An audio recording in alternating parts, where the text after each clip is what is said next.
The camshaft is 2242540166, and that is again from Brian Tooley here. I've got the old phaser bolt, even though we aren't using the phaser, we're getting rid of that. So what's gonna happen is I just grab the cam out of here. And this one actually looks lubed up already. It's actually in a bag of oil. Yeah, we'll still put some lube on it, but here, take a look. He also already lubed this, so I don't think we have to watch out. More lube. Oh yeah. Oh wow, this one's soaked in lube. More lube. Always more lube, eh? As you can see, she's beautiful. Now, trick for you when installing a cam. You just the back, yeah. This right here, because it's got the bolt hole. You use this for a leverage point. You'll see why after. So just go ahead and throw the lube on here. A little bit on each sprocket, and we'll just go ahead. We just need it here right now. No. Just I'm gonna end up cutting my hands up. Beautifully machined. Here. All right. And again, you're just lubing up your camshaft here. So that way we can slip her in. Now be very gentle. I've replaced these bearings, so they are perfect fitting. So they're just a little bit slippery. Okay. Take your time with these. Yes, don't go just smashing it in and wrecking your brand new bearings. Otherwise you will cry. There. You're getting there. Oh, thank you. A little bit of goop on my fingers. spooched. Come on. Almost there. Take a breather. Just the tip now. It's fun to get the leverage. There. One more. There. She's in. Again, not reusing this bolt. Take that out. From this point, we need our new retainer. T40. You need your T40s that you took out, or throw a little bit of blue Loctite on these. Before I do that, I want to read out a part number to you. This is the Mahali one, and it's B32270, and this is a camshaft retainer. I got this because this one was in stock, and the other one was not. So I decided on this one. This is going to be to 11 foot-pounds for these guys. Just something to keep in mind. We're just gonna throw a little bit on here. And we're just gonna throw this onto here. And make sure we're going to, just checking. Yeah, that's a clean surface. Yeah, that's a clean surface. Should be.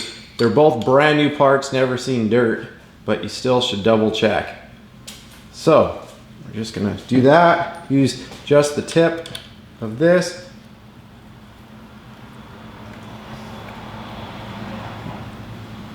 Again, this is just a little bit of sealing. It's not too much because this is all covered in oil anyway. We just, I always like to throw a little bit of Loctite on these because it's a low amount, and if one of these bolts come out and hit your timing chain, well, it's time to cry in every language possible. Again, 11 foot-pounds. My fingers are too slippery.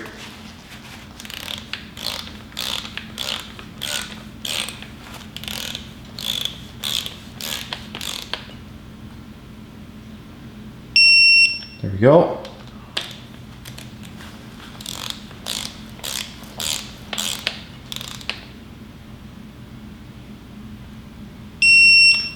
Good.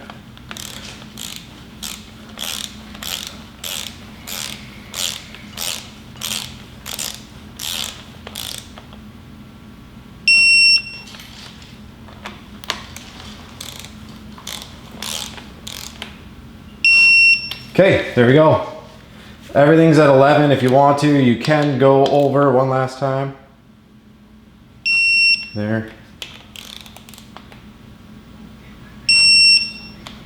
And now we know we're good. Next thing to do, let's get our new cam gear ready. So this is the super cool part. This is from late model engines. I'm not going to even give you a part number. It's really easy to find on their website. It's the LT1. It's for when you get an aftermarket cam. It doesn't use the phaser lock pin. This is a tuner's dream because there's no fluctuation or anything from that phaser pin moving. It locks everything in, and it locks it in at a cool 6 degrees of cam. So they give you a new bolt. They give you this, which is the new cam gear, which is insane. Look at that. That's the big phaser on the tip. Using this kit takes about 10 pounds, they're saying, off the rotational assembly. So we go ahead, we throw this off to the side. This we'll be using later. This is a new timing chain retention. So tensioner, sorry. And it is made of billet. Looks nice and shiny as well. So we've got that, we've got these two. As you can see, it says now we get to torque this to 150 foot-pounds. We're gonna get this started, but we'll have to finish it in a little bit before we put the cover on. We just wanna get this on, and then we could do our timing. And then we can mess about and get this all locked in. So first things first, let's pop that sticker off, slip this on, and we'll go from there. I highly suggest, if you're doing this process and you're shopping for parts right now, get this kit. It is a bit of money for sure, but if you're gonna do it right. So what we're doing is we're putting this here and rotating our cam till it's right here. This is gonna tell us that our cam is in the right position with this timing mark from the late model engines kit. This has a little dot on it for your crank. That dot needs to be straight up right here. Again, how you can tell, your piston, which is right here, will be top dead center, meaning if you try to rotate this, it won't go up or down anymore. If you see it rotate up or rotate down, you're not at the right spot. You wanna be at that perfect spot. How you can tell is, like I said, straight up, and you want this to line up. In my video, I noticed that I didn't show the correction. I want to make sure that this is put through. See this timing dot? This is for TDC. That's what I showed you in the video. See how this is aimed straight down? This is where your cam gear should be faced. So make sure your cam gear is aimed straight at the crank, and the crank is aimed straight at the cam gear. This should be at TDC, and this should be ready to match that for the cam. I'm using ARP hardware on everything, so I have tons of extra of the ARP ultra high torque liquid left. I highly suggest you throw some on the bolt and the bottom side of it. Now we can go ahead, just put this bolt in right here. We'll go ahead, just give this a nice little tighten. Don't worry, it's good for 150 foot-pounds. This, don't do that to. If you're keeping this phaser for some reason, if you do that, you might snap off and then you will cry. From here, next part of the late model engines kit, I'm gonna end up throwing just a tiny bit of Loctite on here. This is the timing tensioner. Now I need to look up a little bit of stuff about this because something that seems a little off to me, which I just gotta make sure, is this doesn't have the same bracketing system for locking everything in. It just sits like this, and it sits very tight, so you can't take the timing chain actually off of it, and this just kind of holds tension to make sure the chain's not slapping around. It just kind of weirds me out because there's no actual piece to keep the tension on the timing chain, if that makes sense. I don't know how that's supposed to work. Like, so you just have this in here and it doesn't jump a tooth because it just doesn't wiggle enough to do so? Like I said, it's a little freaky. I just need to figure that out. So anyways, I'm gonna slip these bolts in and put these to, again, I think these are about 18 foot-pounds. I might need an extension on this one just so I can go ahead and make sure it doesn't come out. And I think these are, what? It's a 6 Allen key. So I'll go ahead, quickly put those in with a little bit of Loctite there. Make sure our clearances are good. Yeah, just clears all the way around. And all I'm gonna do is see, probably not gonna be able to get the head of this in there, but if I can, sweet. What the problem is when you start using so much lube is your hands get all slippery. And torque zeroing, 18 foot-pounds.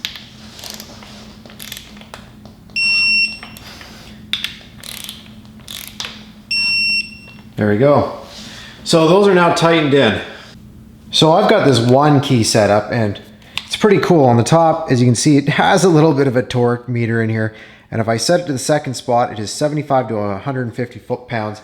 And that's why I just quickly put this on here and right like that. So next thing I could do is I can either jam the flywheel spot over there with a wrench, and basically I can hit this with a torque wrench and just make sure this is at 150. Again, this is only for the LME kit with the hardened bolt. So this is the new timing tensioner. Basically this goes here and it's just a guide. The new sprocket is super tight fitting, so it won't allow for it to jump a tooth.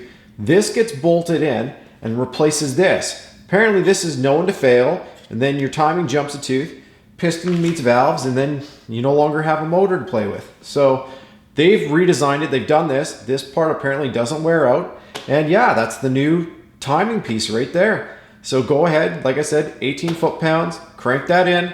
After that's done, well, I'm putting in a new oil pump. I went with the KAT A7092. This is a high scavenging oil pump. And what you have to do is there's two sets of teeth here. You have to try and line them up the best you can on that sprocket. So get the first ring in first. There's two sets of teeth when you're looking at it. You'll see it. And it's fun. Let's see if we can get it. But you want to set it up. You could use, I bet you I could use a hook pick too for getting that on. Let's see. Come on. Oh yeah, there's the first teeth. See if we can get the second set of teeth. And right there. Perfect. That now sits right on there. Just like that. Man, that looks pretty boss right there. From here, just go ahead, take your 4 oil pump screws and just hand thread them in. Don't do too much yet, because what we're going to end up doing is aligning them. Now these do come with those rubber kind of alignment pieces here, but if we want to, just to make sure we get it 100%, we're going to end up taking off this front cover. We're going to use a couple feeler gauges and we're going to set this up a little better. You know what I just realized? It comes with, from factory, those alignments. So if your screws have those little gaskets on them, you got to pull them off. I just realized that. It replaces them, which is sweet. There. Pull this one off.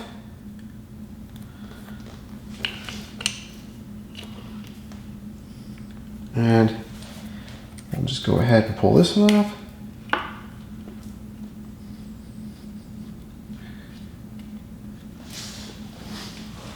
And pull this one off. And that'll go in there. Go ahead and just cinch these up. I'll give you a torque spec after. So cool thing with this oil pump, it's got those little alignment gaskets in it. Now why is that important to note? Don't take these off. See how they have these little pink marks on there?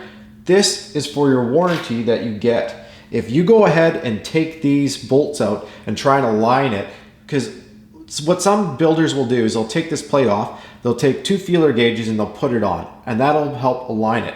If you do that and you score these, which you will, and they are moved and aren't on the exact same position, you will end up voiding your warranty, and this is a very expensive part. Just something to keep in mind. If I were you, go ahead, just tighten these up, and with those alignments that they put in here for your screws, just go ahead and put these to 18 foot-pounds and call it a day. I wouldn't be too worried about it because of the fact, like I said, I'd rather leave that cover on, not use the feeler gauges and set that, than to set it and then find out that, yeah, you opened it, and since you opened it, you have voided your warranty. And if you have a faulty pump, yeah, I don't have to even tell you, you're not getting it serviced. Now, one thing you could do if you're worried about that backing out, go ahead and you can throw a little bit of blue Loctite on each of these screws. I'll leave it up to you.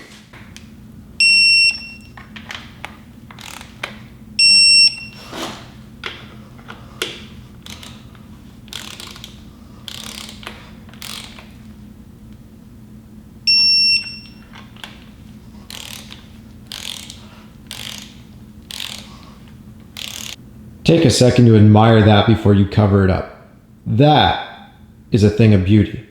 It costs an arm and a leg, but wow. The timing tensioner, the oil pump, gorgeous. These are just, well, the dowels I pulled out. These are so you can put your heads on. So if you did this, go ahead and slide your head alignment dowels back in. Get them pretty lined up and just give them a couple love taps with a rubber mallet. Should slide them right into place and align them. Now, if you're not like me and you don't have that impact gun, which is kind of sucks, but you can, on your engine stand, you put one of the flywheel bolts into the flywheel. Now, what some people will do is they'll actually bolt a piece of metal from there to here and go off of one or two of the flywheel bolts and then go off of there to get it to 150. Or you get yourself a really good point. And again, I'm not gonna probably get too much on this, but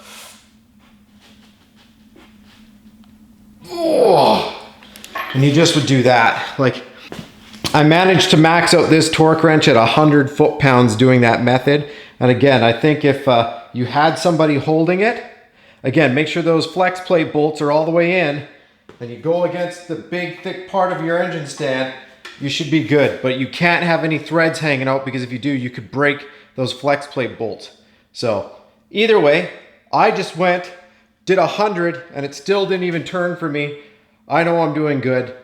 Just make sure you do that for yourself. Next, we're gonna slide the timing cover on. Go ahead, you'll see this. Pop it just out of these clips. We need to pop that out of there. So you'll notice that this is in here.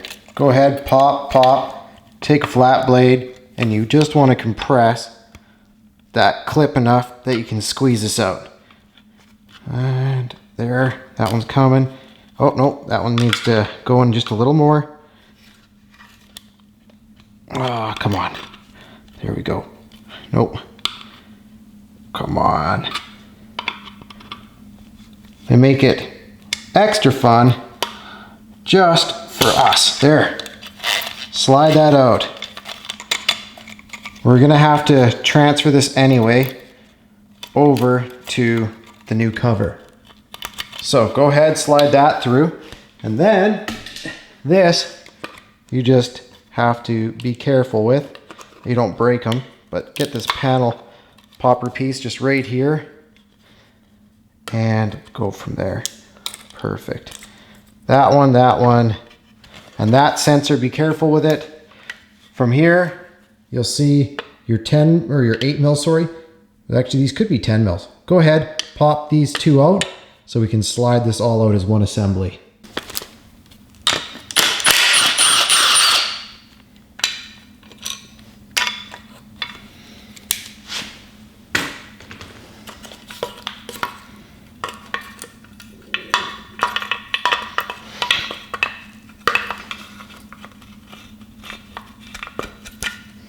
Perfect. Just clean up that O-ring and we'll slip it into our new cover and we can start to tie this on.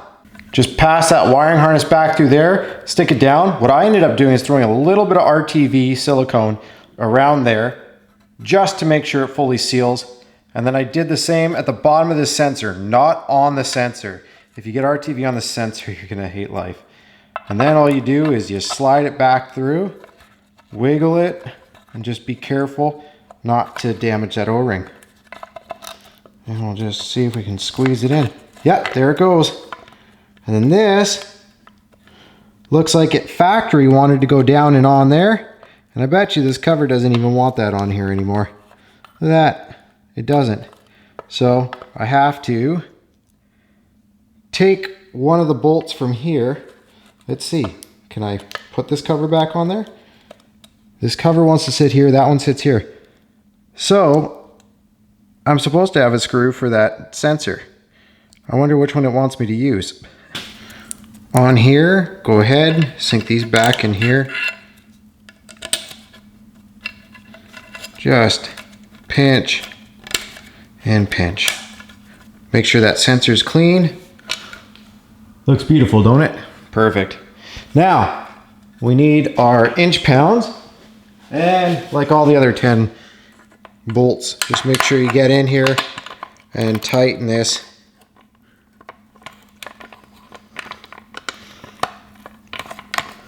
Down to, I think I accidentally put this on off. Let's see.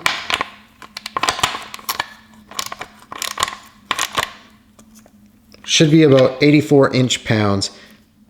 Let's see if we can get it.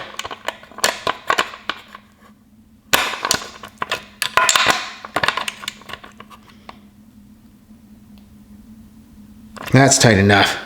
I ain't messing around with that. All right. This one's a little longer, so I'll do more with that. Again, I use blue Loctite. I cinch that down. I would say don't go down that much. That screw is a lot shorter than these ones. Go ahead, and these ones should 100% be 84 inch pounds.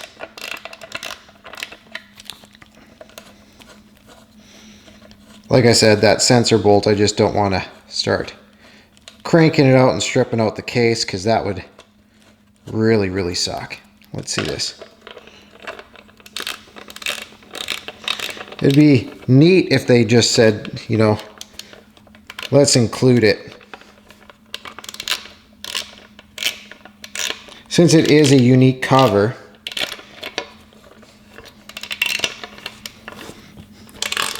there, let's see.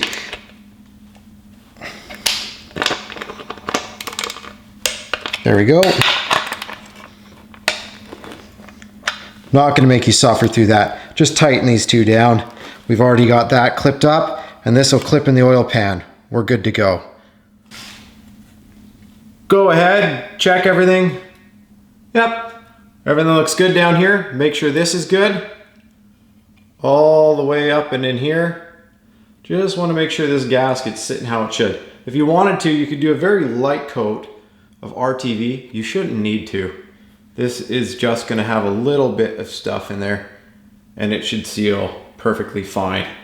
Anyways, I'm just going around doing my last search to make sure everything is good in here, and it looks good. Yeah, everything looks fine. Is that sitting? Yeah, that's sitting. Perfect. Okay, now that we've made sure everything's sitting here fine, gaskets are fine, this can just slide right on here to the longest bolts. The long bolt goes in here, next long bolt goes in here. No plastic or rubber jackets. The alignment that they give you with the other ones. Go ahead and just put these in. And again, when we go to do these, I'm pretty sure you know the torque already on these just from the heads by now. Since it's a 13 mil, it's 100% going to be 18 foot-pounds. If you're doing this with the oil pan still in the car, maybe you're just installing this cover only, you'll have to, before you install this, cut the extra. Since I'm doing the oil pan after I do this cover, I can cut it because I'm going to seal it afterwards. But like I said, if you're doing this and you're just doing the cover, cut this when it's out before you put it in. After you've cut those two little tagged pieces off, then you'd run along the bottom here a full RTV strip, or I should say of silicone, so when you put it on, it's going to seal on that oil pan when you stick it and flip it. Because you'll come on an angle, you'll stick it, flip onto the dowels, and the RTV will seal. You can use a rubber gasket on here as well as RTV if you so wish. You don't have to though. You can actually just RTV the whole bottom and just X-nay that extra rubber gasket.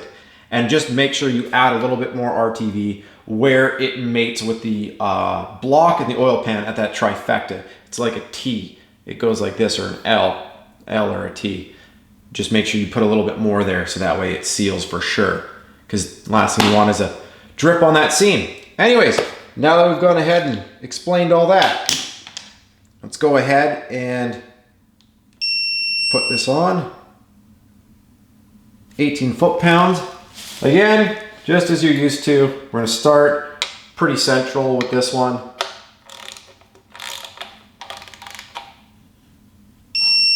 Okay.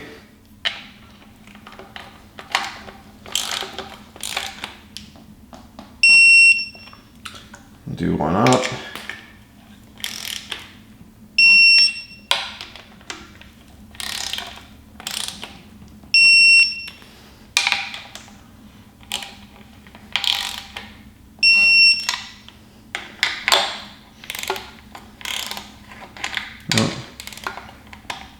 Oh, I went to 20 foot-pounds, so but there we go. And then, you know what? I'm just gonna do these two last bottom ones first. There we go. And this one.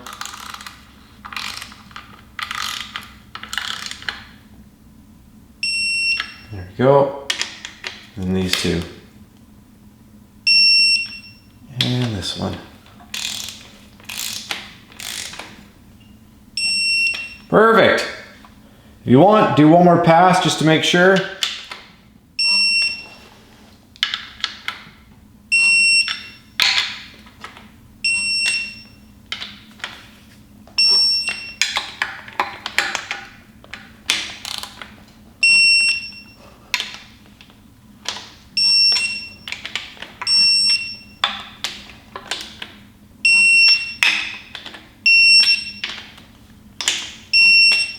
There we go. Timing cover's on.